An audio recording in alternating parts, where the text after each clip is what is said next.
These cool-looking mushrooms can be a great addition to your garden thanks to their striking colors and weird shapes. Explore the fascinating world of fungi. Bioluminescent fungus.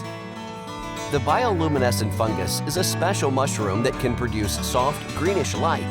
It glows in the dark to attract insects, which helps spread its spores. Fly agaric. These cool-looking mushrooms feature a bright red cap with white spots, resembling something out of a fairy tale. However, it's important to note that they are toxic. Lion's mane. This mushroom resembles a shaggy white globe, resembling a lion's mane. It's valued for its potential health benefits and unique appearance. Violet coral.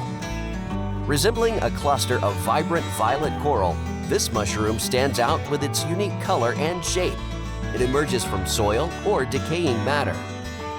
Crown-tipped coral. The crown-tipped coral, Artemisides pyxidatus, looks like coral with crown-like tips. Often seen on decaying wood, it's an intricate organism. Basket stinkhorn. This fungus has a bizarre and somewhat alien appearance, with a red lattice-like structure emerging from a white egg. It's also known for its foul odor. Bluefoot mushroom. As the name suggests, this mushroom features a distinct blue-colored stem that contrasts with its cap. It's found in various parts of the world. Found this video helpful? Make sure to like and subscribe for more gardening tips and inspiration.